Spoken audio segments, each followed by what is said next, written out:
I feel like sometimes people think when they are purchasing social media that they're going to buy a service and walk away. And really, this is a collaboration. Like we're working together. You're adding me onto your team and you're going to be a leader and I'm going to lead sometimes when I have the knowledge, but we're going to work together. And so I think that creates a foundation of trust where, we're going to get the best results. You're listening to Breakthrough with Coach B, where we help you work less so you can earn and live more. Our mission is to free you from the unnecessary, the repetitive, and the draining, so you can focus on what you love, excel at, and grow your business. Let's dive in.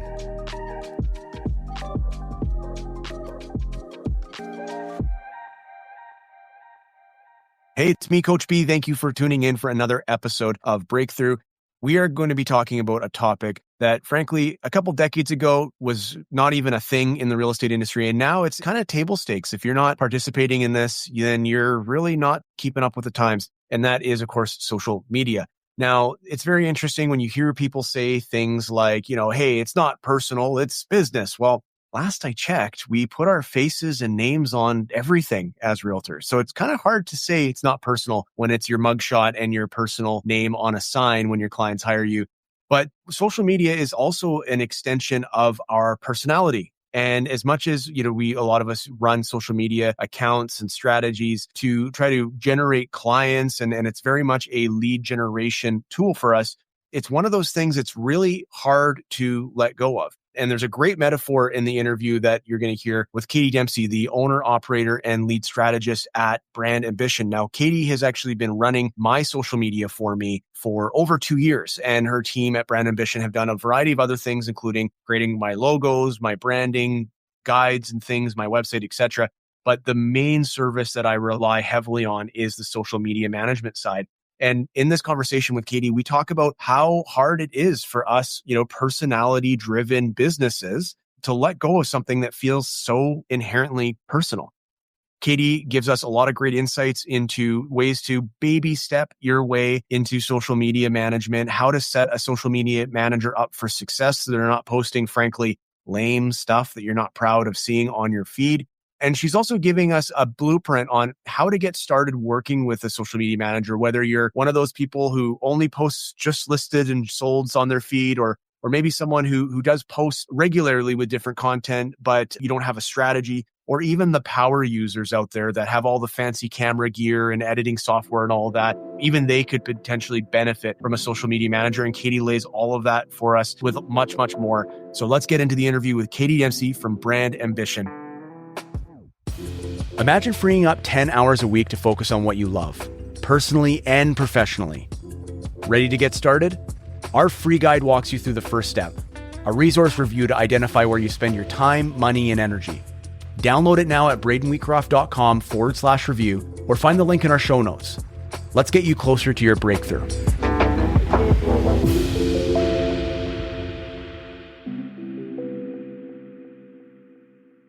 So, when I said the title was going to be Confessions of a Social Media Manager, did you are you here to spill all the tea or We keep our secrets pretty tight. Well, I'm so grateful to have the opportunity to kind of walk this path with you because it's been a journey. You and I have been on a journey now. I can't remember the exact month that we started working together, but it's January of 2022. That's when we started posting for you. Okay. Yeah. In my mind, it's been at least 2 years. Yeah. And you might describe it as 2 painstaking years of agony, but it's been 2 great years from my perspective. And I just thought, because it's one of the things I get asked the most about. People will say, complimentary things about our social media. And, it's interesting. I think the consistency piece is the part that no one actually says it like that. But I think when I pull back the layers, it's it's the fact that we're posting every day for 2 years straight. That just critical mass, just people are seeing our stuff, which is cool. It creates a sense of reliability, I think, too, which is a very subtle feeling. But people, they're like, oh, there he is again. He's still doing it. Yeah. So I get a lot of questions about that. And then it's funny when I say, oh, actually, I have an amazing team that helps me with it. And one person in particular, my social media manager, Katie. And I can see that wasn't the answer that people wanted.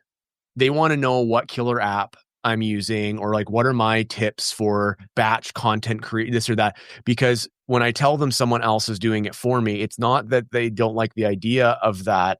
It's that it's freaking scary when it comes to your social media, because it is, they say, oh, it's not personal, it's business. Well, in real estate, we put our freaking face on everything. So it feels pretty damn personal. Yeah, I think that's also a reflection, though, that a lot of people do think you're doing it yourself. Mhm. So, for people who are nervous about that, that their clients or their friends or family will think that someone else is doing it for them and that that's somehow a negative, is like a lot of people will just assume that it's you just doing a great job. Yeah, I totally agree. I totally agree. So that's the conversation I wanted to have today, is kind of just like getting a sense of not really like tips and tricks, although if we have time, we will talk a little bit about that, but like really just like the process of, as you know, our mantra for the breakthrough method is let go to grow.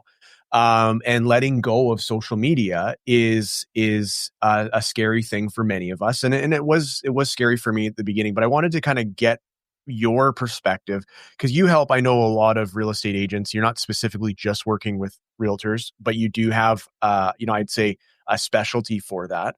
Mhm. Um, but just from let's get to know Katie a little bit more. Can you give us a little bit more of your background and how Brand Ambition came about, and how the hell did we meet?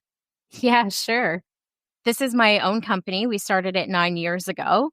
I was working with a really large wellness center, and it closed down very suddenly, and all the professionals were displaced.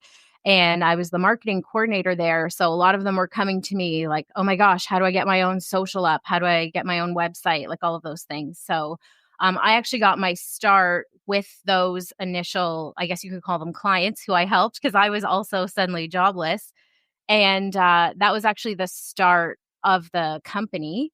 But very quickly, we moved to working with a lot of real estate agents. It was just the right time, I think, with social media coming out and so many agents realizing that they could have their own voice and really be in charge of their own marketing, not having to rely on the brokerage to talk to connect them with clients. And so a lot of agents jumped onto social and personal branding and all of that stuff at that time. So that's how we kind of got our start with realtors specifically. Yeah, and I'm curious how, like, of your current book of business now, like, what would you say is real estate industry related versus everything else? Depending on the time of year and, going into spring market or when everybody gets those spring market checks. But I would say we're like anywhere from 40 to 60% realtors. Yeah. Yeah. Awesome. And I know you have members of your team, it seems to me anyways, that almost exclusively work with realtors. So there's Yeah. like definitely a level of, they know what they're talking about. They get the industry. Yeah, for sure. It's my personal favorite just because we've worked with them so long. There's so many options, there's so many customizations. So it's actually my personal favorite industry to work in. So Yeah. lots That's of awesome. personalities. And we, do you remember how we met? I think we met through RRI. Yeah. Yeah. Yeah. Yeah. You were helping Rich and Sue with social media for, I think it was an event, and I was Yep. there taking photos, and they connected us. And Yeah. I haven't left you alone since, sadly. Yeah. Yeah. I want to talk a little bit about the process of letting go, and obviously the struggle to let go. But I'm curious from your perspective, like what what would you wish, like, if we could bottle it and give it to people to, I don't know, 2 ounces of Brand Ambition tequila before they talk to you, and like they just know and trust the process. Like, what would you want them to notice or to comfort their nerves around having someone else do their social media? Um, I think I want to tell people that um like the trust element is the most important. Like you're a human person and I'm a human person and we're going to work together on this thing. And sometimes you may not perform perfectly and sometimes I may not perform perfectly, but together we both are going to love this project and drive it forward. So I feel like sometimes people think when they are purchasing social media that they're going to buy a service and walk away.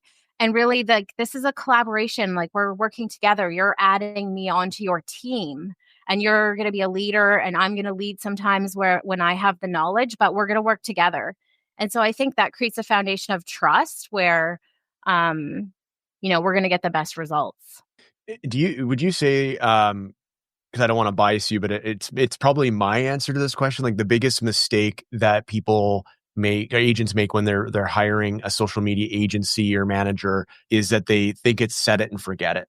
Yeah. And I hear that because I've even had people who have worked with you that were like, "Oh man, I still have to do these things," and I'm like, "Yeah, of course. Like here's my blueprint, which we'll talk about a little bit today." But like, Yeah. is that the biggest mistake you think, or the biggest misconception that agents have? Yeah, and I think there's a tendency to think that people who hire out social media are people who just don't like doing it. And so they think, "Oh, I'll just have someone else do this and never think about it again." But I mean, I don't enjoy doing my accounting. I hired an accountant, but I still have to be aware of what's going on. They still need my receipts. Like there's still a certain element of participation that needs to happen there. Though if you are working with a professional, we can really bring that down and I can make it like 1 to 2 hours a month or whatever you really need, we can get it down there so that it's very focused time that you're committing to it. I don't know why I had never thought of it like that, but that is I'm forever now going to explain it. It's like your bookkeeper. Literally, no disrespect to you, Katie, because you're the team captain, but the team MVP is Joan, our bookkeeper. Mhm. Um, as Joan entered my world became a lot happier.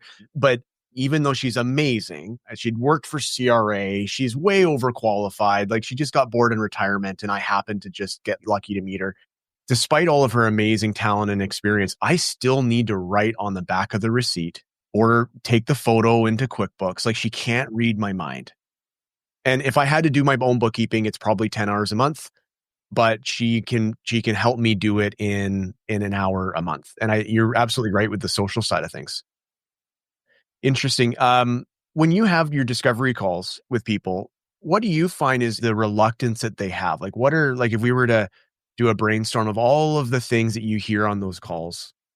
People don't wanna be on camera is a big one. They don't want their face out there all the time or people thinking that they're an egomaniac because every post is about them. So, those are big fears that we kind of try to get over in that first call. Can we do the antidotes to those? Yeah, for So sure. let's start with camera confidence. What do you say to that? I try to baby step people into it.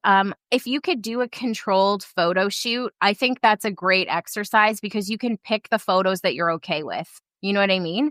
And also, when you do a photo shoot, we don't want to get a whole bunch of photos of just your face, which is going to amplify that fear and that concern that every post is about you. So, we like to pull back the camera and make the image about where you are and what you're doing, or maybe it's a close up of your hands writing a note, and so it's the camera's not right up in your face. So there's little baby steps that we could take to get people slowly more comfortable with being on camera. But also, we don't make your social media just about you. It can be about the neighborhoods that you're in, the businesses that you work in, your network, the kind of ideal client that you're trying to work with. So we actually want to bring in more of those elements. And so not every single post even should be about you. Yeah, and it's interesting. I mean, literally yesterday you posted a hilarious throwaway video of me, and I checked the stats this morning, and you called it. It's already like had more views than some of the stuff that seems more polished. And so I think there's room for also, people when they think video on camera, I find they either thinking they have to do dances on TikTok, or they have to be like talking head, dropping knowledge bombs left and right. But there's actually this whole other subsection of video, which we broadly call like B-roll or clips and stuff. And I'm just curious, like that seems to me like a great entry point for someone to get on camera without some of the fears around it. What do you think about that? Yeah, I totally agree. If someone is a beginner, rarely do I have them talk to the camera. And I have to say, if you are speaking to camera, that's usually a clip we can use one time in one way. Yeah. But if we have a generic video of you getting out of your car or answering your phone, and we put that with just, trending music that's available on Instagram, now we can make that post about anything, whether it's customer service or a new store that's opening in town. So the B roll clips, the really simple ones where you're not talking, are actually much more usable and flexible anyway. I love that. So you mentioned right off the top there was three hesitations. One was video. The other, I think I caught the first and last one. You said you mentioned like ego and whatnot. What was the middle one? Just people being concerned that it's going to be all about them all the time. Right. And you're saying that, in a content strategy, it's not going to be all about them. No, we want to make it about the neighborhoods, the kind of clients that you serve, the style of selling that you have. Some people are very tough, aggressive negotiators, and some people are very soft who are going to be fantastic taking clients through their 12th home that they want to look at, right? So, whatever your strengths are, that's what we want to be talking about. Can you maybe shed some light on the process of how do you unearth that? Because that's a fear I hear from agents is like, oh, this one person manages 10 other realtors, and on Groundhog's Day, they're going to post this cartoony image of a groundhog with a Remax balloon on it. It's going to be the same for all 10 accounts, and that's lame, and I don't want to be like everyone else. Yeah. How do you get to know those 10 people, that some people are hard driving negotiators and other people are super involved in their community? Like, what's that process like? Our agency, we actually do all of our posts are custom anyways, which not all social media agencies will do that. So you're not getting necessarily a generic Groundhog Day post. But Unless you want one. Unless you yeah, love unless you cartoon want one. groundhogs with Remax balloons on them. Yeah. Yeah. But we look at the agent's personality. So again, are they like soft and into interior design and colors, or are they like an aggressive A-type person who's out there getting the best deal? So right there, you already have two very different threads that you can go down in terms of content. And then I also sort of divide that by who's their ideal client. So are they working with young families and everything needs to be family focused and kind of about kids and backyards and pets? Or are they selling downtown condos and everything needs to be like, crisp and refined and sharp looking? So you get so much diversity once you start thinking about the actual marketing plan of this person. And could you give us like the 1, 2, 3 step? Like I imagine there's a discovery call and whether or not we're gonna work together. You probably glean information from that. What happens after I hire you? Like, do I do an intake form or something, or what does that look like?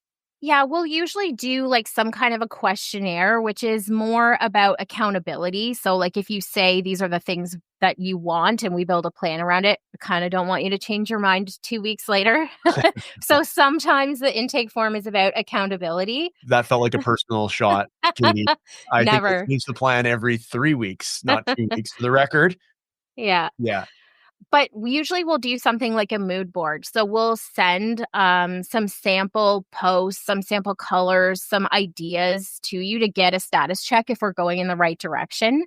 And some ideas about the kind of content that we'll be posting so that we can kind of pinpoint what kind of client you're going to be. And that always gets refined. So we're always paying attention to what you edit, what you change, what kind of content's not working. And so we're always adapting to that. So it's a very like your brand and your personal identity online is always growing and evolving. Mhm.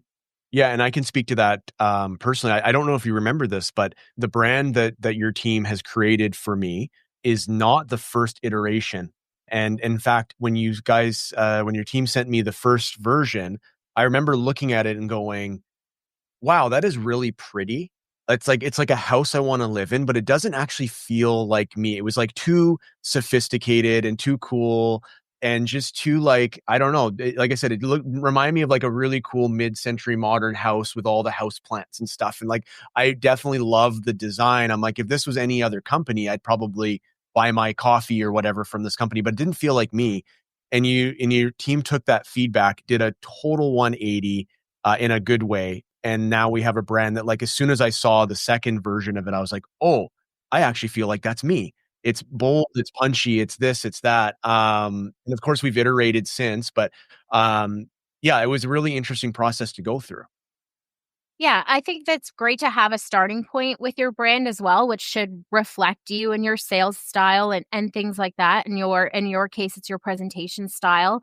So we wanted to match that. But it's a living, breathing thing. So it's okay if you add a color, you change something, or it starts to evolve over time to reflect the changes that are going to happen in your business. But it at least gives you a guideline for consistency so that every day you're not showing up as something totally different for your clients. It's a very confusing experience. So right now we're just trying to coax along the reluctant realtors who are listening to this or watching this and saying, so, okay, so there's a discovery call, there's a mood board they get to see, there's iterations of it, there's a questionnaire.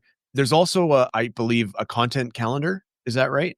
Yep. Once we kind of like agree on what the look is going to be, and if you have a very established brand, like we're not going to change that. We're going to build off so that it matches. But if you don't have a brand and you don't have kind of a visual identity, that's when the mood board is more important.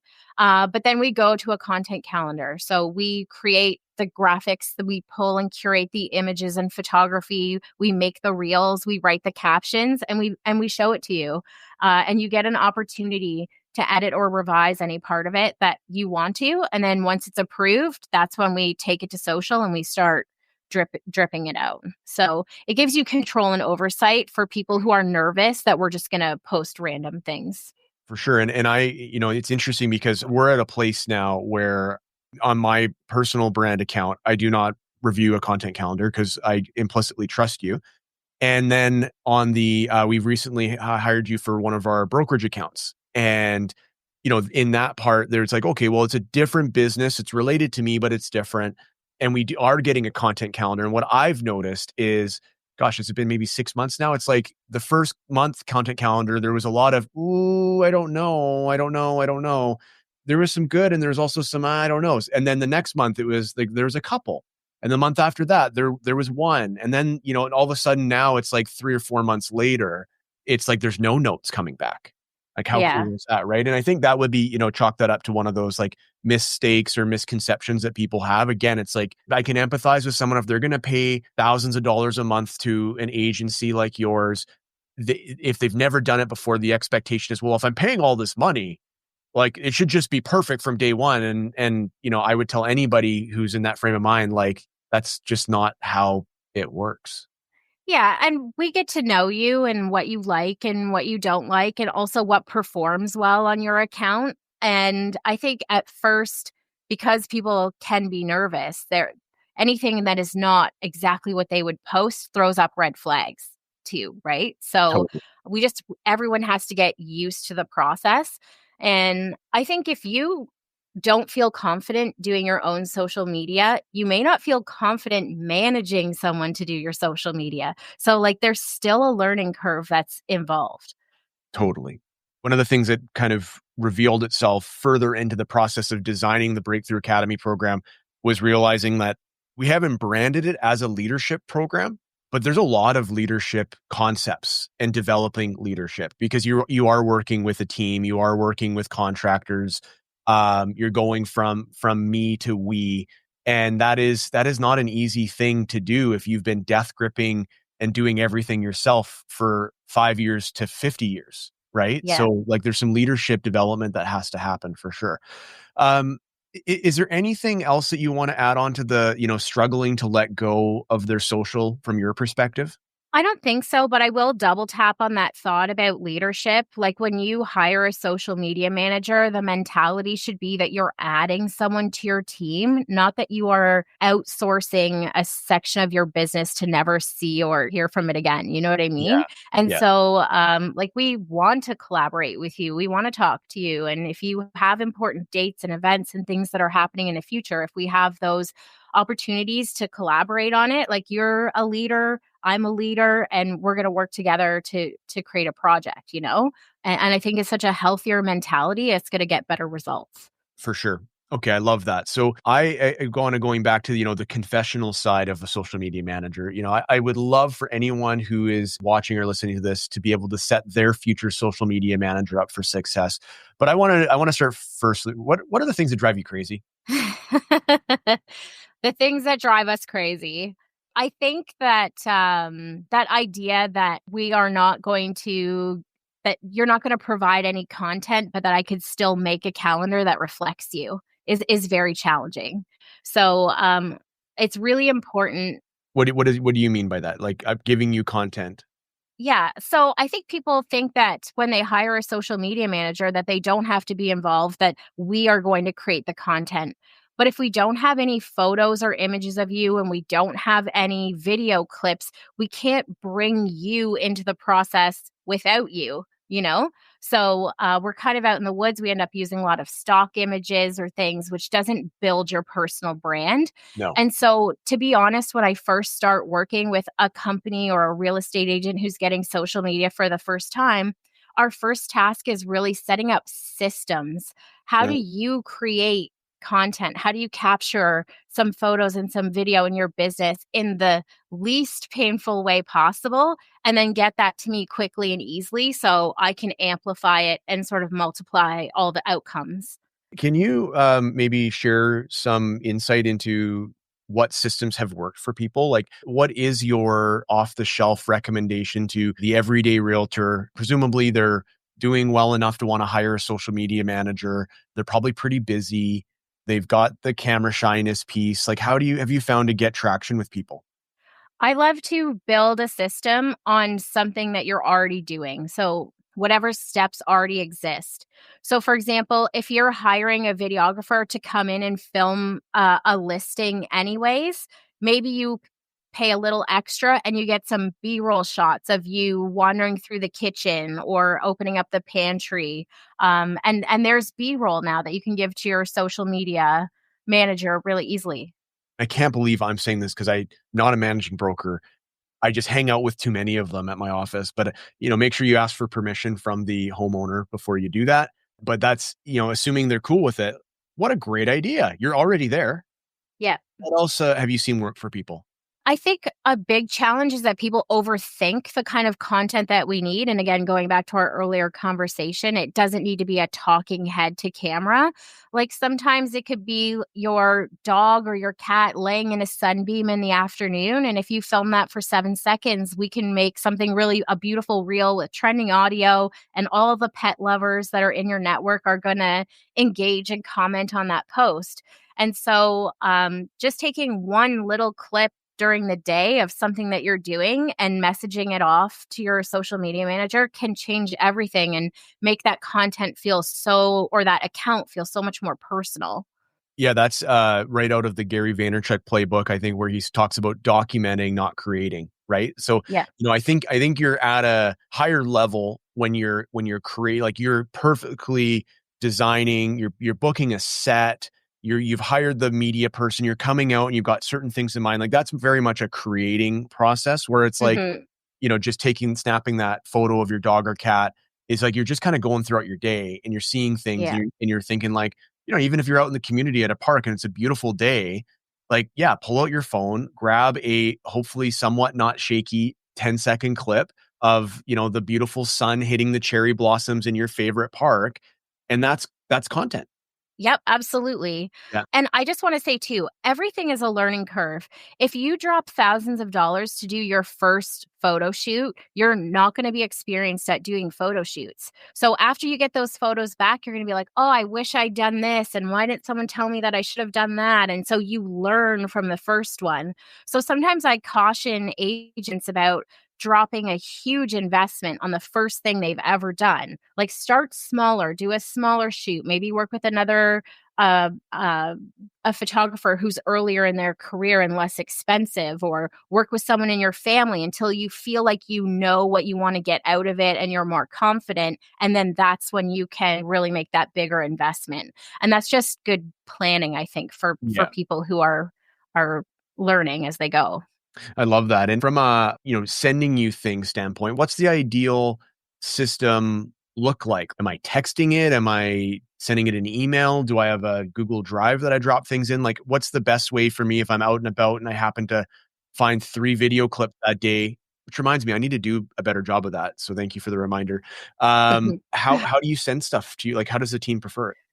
So ideally, we have a Google Drive or some kind of cloud storage folder. I think if you are a realtor with any kind of team, or if you are building a real estate team, this should be a critical piece of infrastructure anyways, is that you have that cloud storage where everyone can access it.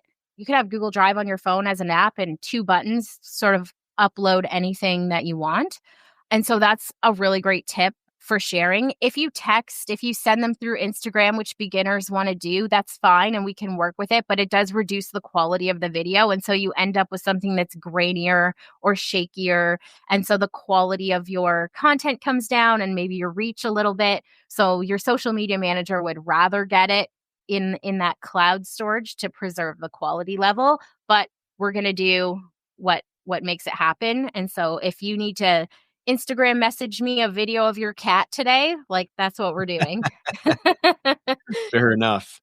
And so, I send you stuff periodically, or if I'm sending you all at once, like, is there a preference if I'm, kind of dripping a video here and there to you and the team versus like, I'm going to go out and get, maybe I've collected 30 videos throughout my month and then I'm going to send them all to you. Like, what's the workflow like?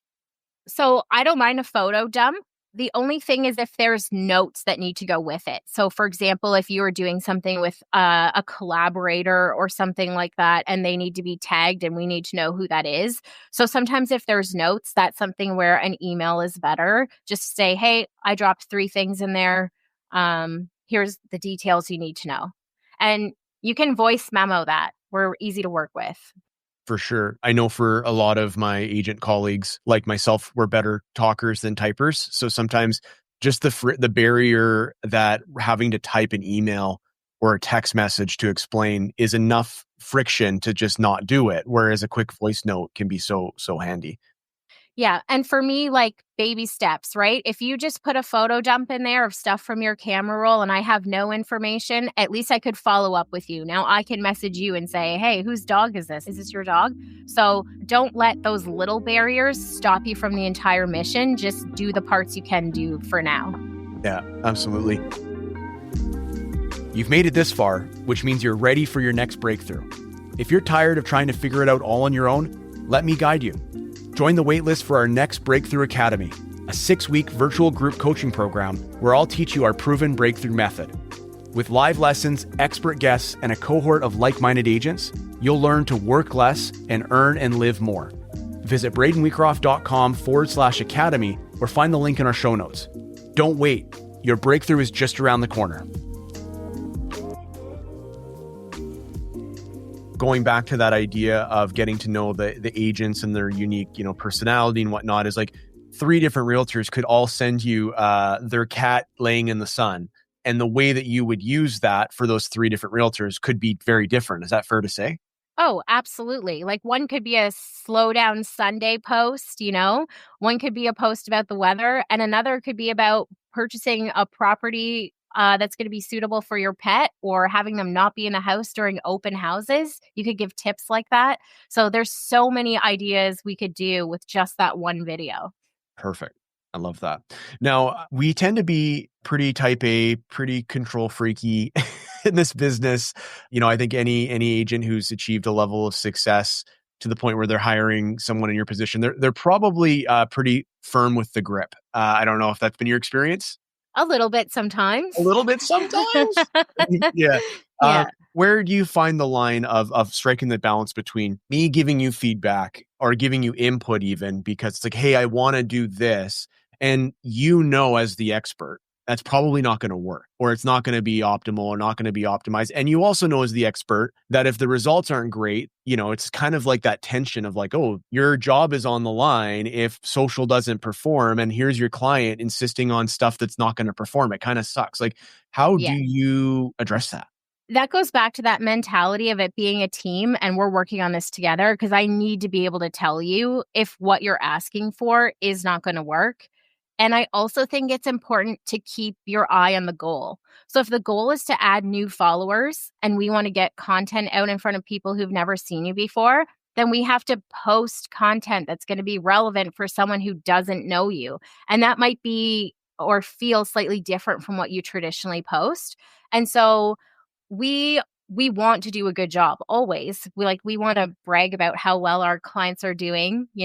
So we're never going to mislead you or put out content that is going to make you look bad, but it may be outside your comfort zone. And so just like talking to each other a little bit about how to make those steps, I think is really important. I totally agree. And also, just from my own working experience with you, every once in a while I get a crazy idea and I'm like, hey, I want to do this thing. And you're like, yeah, sure, go for it. Like, I don't know that you've ever said don't. Well, I think people are very, very careful with their social media, and they probably don't need to be that careful. Like you said, the video that we posted of you just like lazing back on a couch, it's clearly not professional video, and it's performing as well as anything that we would put a lot of work and effort into. So I think there's some overthinking that can happen, and being creative is fine. I tell clients social media is like making soup. We're putting all the ingredients in to make a totality of something. And so people judge each individual post or reel so much when they're making a body of work. Yeah, There's lots absolutely. of room there for forgiveness. So if you were to give us a little bit of the recipe, so to speak, for smooth collaboration, from the realtor's perspective, it sounds to me like could I accomplish, not even necessarily best practice, but like pretty darn good. Like if I gave an hour a week to my social media, whatever, like whatever I'm doing to collaborate with my social media manager, is an hour a week enough? Is that too much? What do you think? I think an hour a week is appropriate. So if we gave you a 2-week calendar, which shows all of your content, and then we had a half-hour phone call to talk about what was in the calendar, what could be in the next one, you could share any changes that you have. We could give you an assignment, like send me a video of your pet. So those are kind of the tasks we would do in that call, and that would be under an hour every 2 weeks. Right. And that would typically give me output of posting 5 days a week Yeah. in a combination of reels and Yeah. photos and carousels and all that stuff. Yeah, going forward, we put a lot more emphasis on reels than we ever did before. Static posts, so if it's just an image and a caption, does not go on the Explore feed. It does not go out to new audiences, so your account will not be growing. So, in terms of your ROI, if you're paying for social media, you really want to capitalize on that video component as much as you can. Right. And the video is also much more difficult for us to put into a calendar and share with you to approve. Like the work on the back end that we go through for client approval is significant. So, for Reels, especially, if we can agree on ideas or if we can send you something and say, we're going to do something like this, that can speed up the process and give us more time to be engaging in your account and doing other activities that are going to benefit you rather than doing a ton of admin work. So, building that relationship with your social media manager so you trust each other so that we can be creative on the spot or capitalize on a meme or trending audio is really helpful. For sure. And you mentioned caption because we haven't really talked about that part yet. Because that's also, I find, another area where it's like people have a heightened sensitivity to that, where like that doesn't sound like me. I wouldn't say that. And I know that you make a lot of effort to try to sound like the client, but sometimes you can. And I'm wondering, like, I personally don't think that is a good enough reason not to get the help that we need, especially because we're not social media experts often as agents, we're real estate experts. But I also can empathize with, it is your name on the account. Mine's at Braden Wheatcroft. Therefore, anything that comes through that account is ultimately my responsibility, right? Yeah. What's that dance like for the actual written word side of things? If you're a person who likes to have a lot of control over the written caption in your posts, that's fine. Let's accept that for what it is. And so when I send you a content calendar, they are always editable. So you could hop in there and rewrite some of that caption yourself. Oh, so the content calendar has captions in it as well. Yes. Yeah. You pre approve the whole thing. Yeah. Okay, cool. So you can edit the caption that's underneath it if the voice isn't right or there's a detail that's not quite correct. I would say if you start spending more than 40 minutes on your calendar or you're editing too much, you have to start asking yourself, is this useful? Like, are you correcting inaccuracies or are you just making it in your own words needlessly? So, I mean, you have to have your own level of self awareness when you're making edits to know how useful and productive it actually is. It steals so much of your time, right? Once you start making a post, now you're overthinking it or you get lost in doom scrolling. So, if the object is to save time, check for inaccuracies and then get out. Yeah, and I would also say, and I hope I'm not alone, otherwise I'm going to seem like the biggest narcissist of all time. But I notice I'm way more interested in the performance of posts that I do than posts that you do for me. So like my impulse to go back and check to see if anybody likes me is way higher when I make the video. When you post it, I'm like, I'll check the next day and see how did that post do, right? And so for me, I find that I have less mental mind share on a singular post when someone else is doing it for me.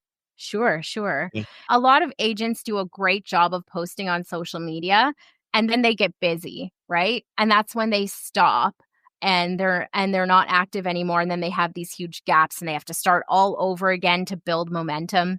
So if you have a social media manager, you can fawn all over it when you have the time for it. And then when you are busy, we will keep posting for you. We're going to keep the lights on and people engaging and commenting so that when you do have time, you can come back to it. And I think that's one of the major values that people get is like there's going to be a point where you're actually too busy to check it. You're too busy to rewrite everything. And so let's prepare for that day.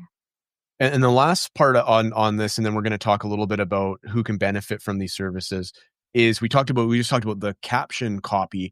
But what about replying to comments and replying to DMs? Like what happens there in your experience?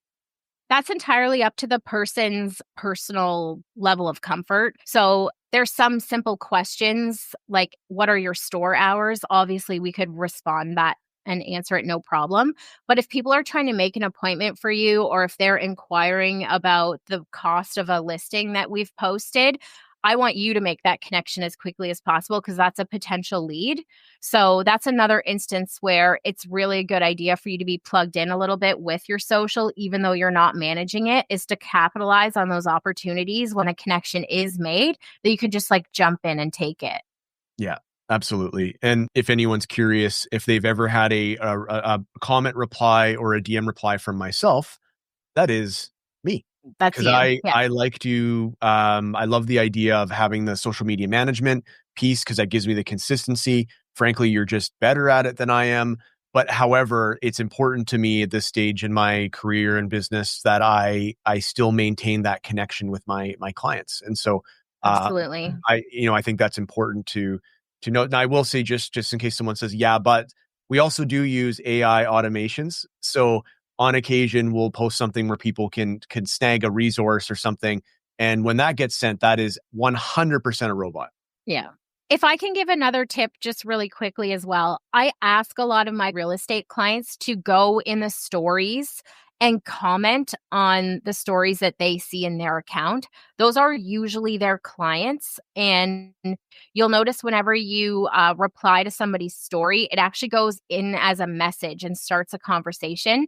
So if you're trying to stay top of mind with your clients or you're trying to, grow your network or your referrals, going into the stories once a week or twice a week and commenting is really such a great, easy client touch that you can make. And the algorithms love it. And if you message somebody, they are more likely to see your next post. So it keeps your engagement flowing. So that's another little homework activity that I would give realtors that even if you have outsourced your social, it's still very valuable for you to go in and do some of that engagement work yourself. I call that digital door knocking. Yeah. Yeah, Yeah, for sure. absolutely. Amazing. Okay, so let's talk about who benefits from services like hiring a social media manager. And your answer can't be everyone, although that is my answer, because I want to break it down into a couple different groups. There are the people who have this is probably like level one. Let's assume everyone in these groups has a social media account. Mhm. And at level one, they do have the generic cartoon groundhog with the balloon on it. And then when you see the timestamp on that post, it's from 2018. Yeah. Well, it's or if you look at their account, it's just listed and just sold templates for days, right? Their whole grid is basically the same template. What is the next step for somebody like that? Because we're obviously not going from zero to influencer. Yeah. What would you be helping someone in that's kind of in that level of comfort with their social? So if you're just a beginner, we want to start getting you posting content that people will save or share. So that can be listings all the time, but if you don't have listings right now, that means that's when you have to start sharing your community news or reviews that you have on products.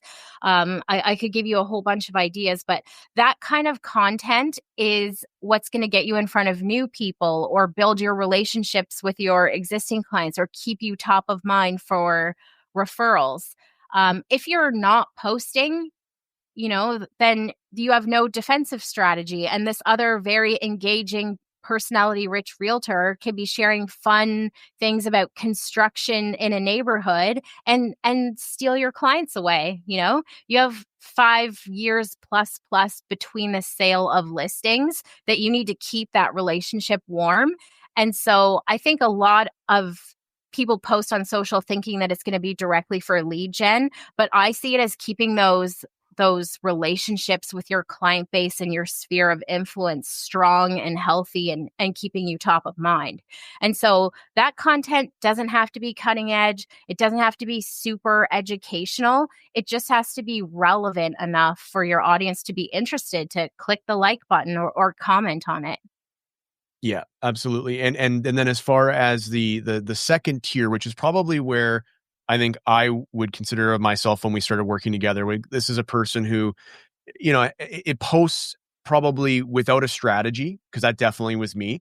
Wasn't afraid of photos or videos, still gets nervous. I still do get nervous. But like I would do it, but I wouldn't have, there was no strategy, no consistency. And so often it's funny if people go far back on my Instagram, there's like the life before Katie Dempsey and there's the life after Katie Dempsey. And that's usually like the delineation between, I'm like, oh crap, I haven't posted in a couple days. Oh, here's a cute photo of Mandy and I. And we just, and so you look at the last 8 posts and 7 of them are selfies with my wife. Not horrible, but not really strategic. Right. So for that person, like they do log in, they are using social on a daily basis.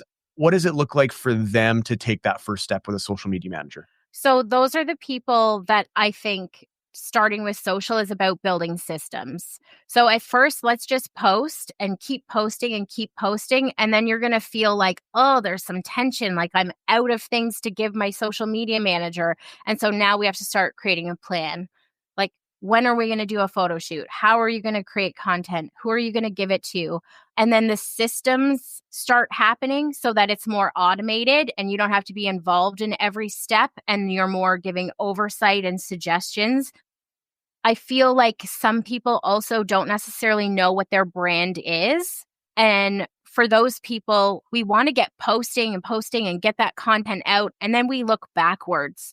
What did you post and talk about over the last couple of months? And you can start to deduce like, oh, there's like real themes here. And that can help people even discover themselves. What are their unique selling points or the sweet spot that they like to work in? You start to see what is coming easiest.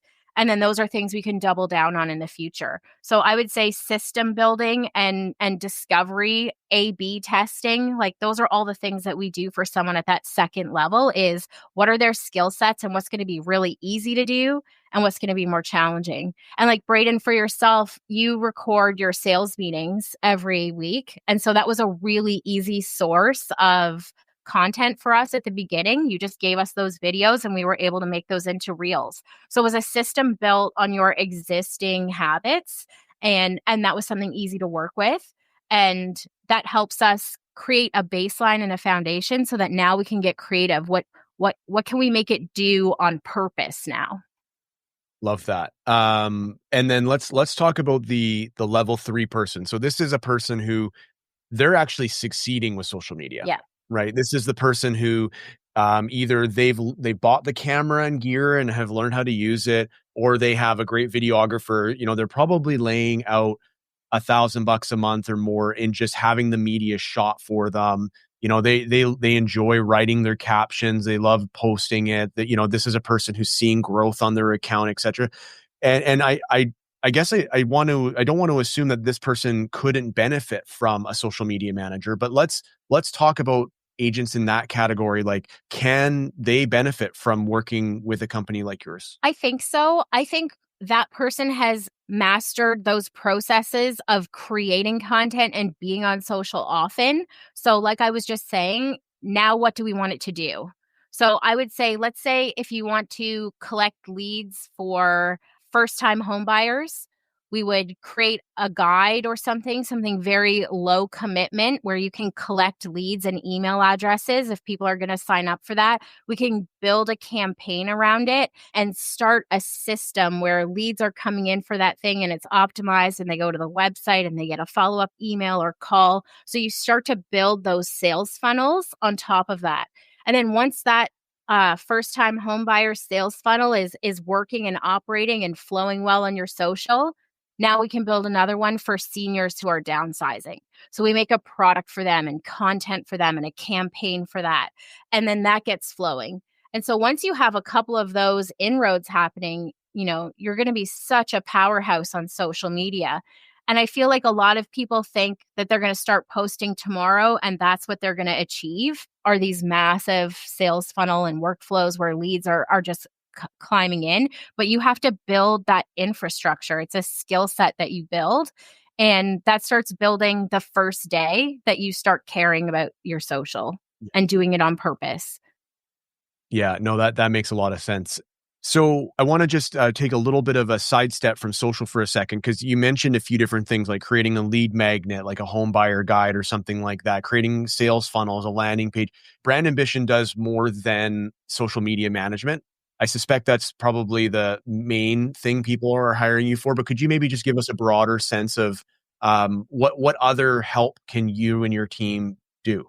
We have all marketing services in-house, which is actually really valuable for our team because, for example, if our social media team learned that it's a really big commitment to get a real estate lead, and that's really challenging, but we want to show our clients results. So maybe we could make a less smaller commitment item like a free guide or an event or something like that we could put together, and then we can collect leads and show progress and success that way. So even internally for us, our own team is leaning on each other and advising each other on what's valuable and what's strategic for people.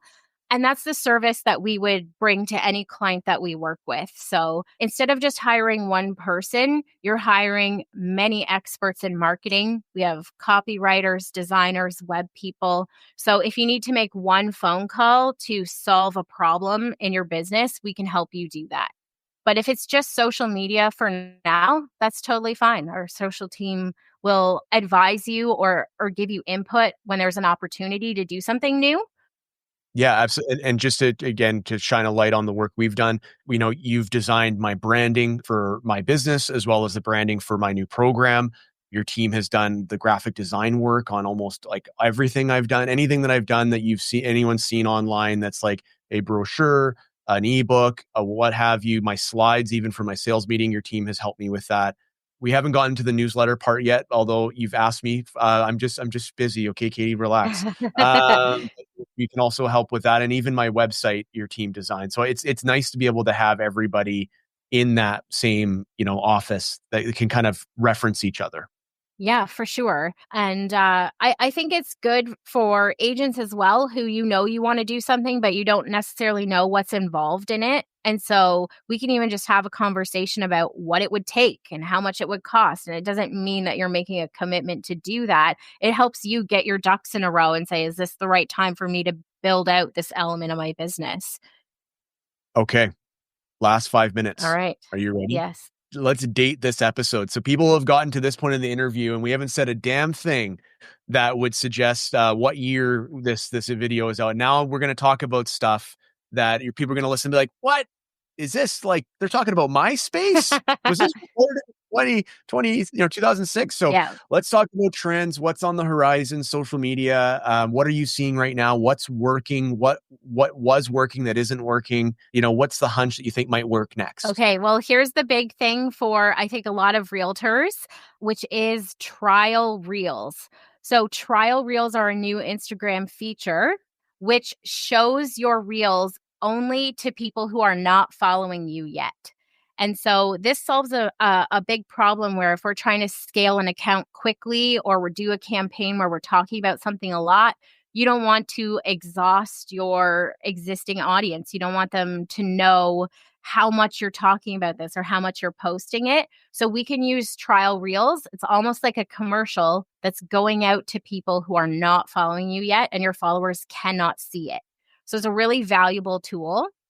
I would also suggest that if you are never using trial reels ever, you might be signaling to the algorithms that you're not interested in growing your account.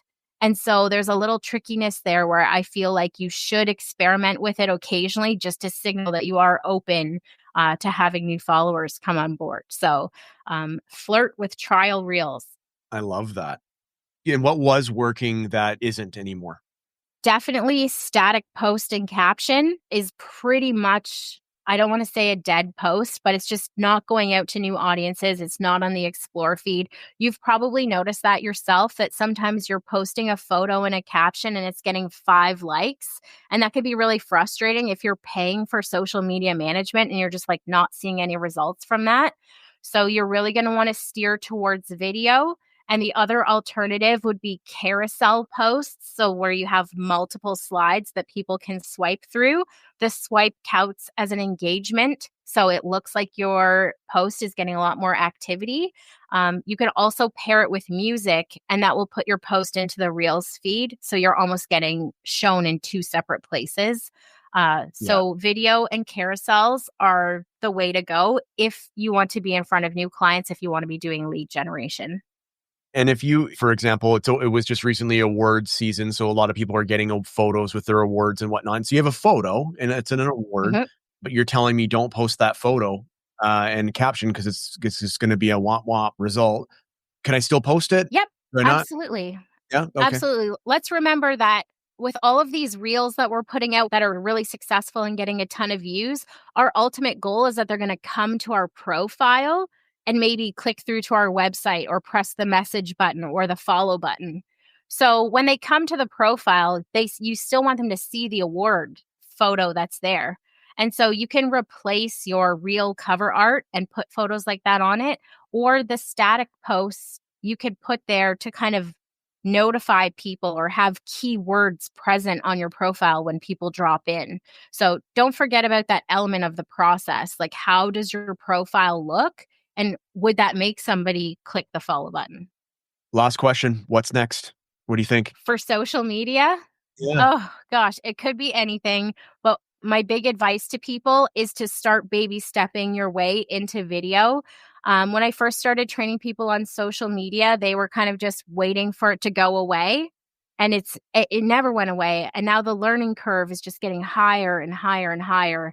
And so I feel like if you don't make that step into video and just get some basic skills to keep yourself at a benchmark of where things are, you could lose your footing and it will be very difficult to get back on. So I do encourage video. Don't let it intimidate you. There's lots of ways to baby step your way into it that will be comfortable, even if you don't love being on camera. And that's what we'll be looking at.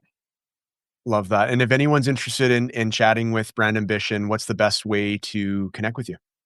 We offer free consultations, so we can have a little chat like this, half an hour, to just talk about your business needs and brainstorm. Any information you take away from that, you can just have and do your best work with. And then we can quote on anything you like. But you can message us on Instagram or find us at brandambition.ca. Love that. Wow, that almost sounded like an end of a jingle at brandambition.ca. Yeah, I need music to go with that. I need music with that. Oh, I have. It's a sound effect. Oh, no, that's a drum. Oh, that was very Oh, impressive. there we Yeah. go. There we go. Katie, thank you so much. I mean this with all sincerity. I don't think there would be a Coach B without Brand Ambition and Katie. So thank you for all of the work you do to help me shine online. Because people don't believe me when I say this, but I actually don't enjoy social media. I enjoy the results that it can create. I definitely enjoy helping people, and I know this is a way to help people. But the actual process of doing it, you've taken something off my plate that I really didn't enjoy doing and felt guilty that I wasn't doing it. And you've actually turned it into something that people ask me, what am I doing? Because they think it's working. So Well, thank you. thank you for having us on the team, and we're a multiplier. So you give us a lot to work with, and So it's been really fun working on this You account. might say not enough according to the post you put up yesterday, but All right, Katie, thank you so much. No worries. Have a great day. Thanks for having me. Thanks for tuning in to Breakthrough with Coach B. If you're ready to let go in order to grow, visit bradenweecroft.com for free and paid resources to help you take the next step. Your future self will thank you. Until next time, here's to your breakthrough.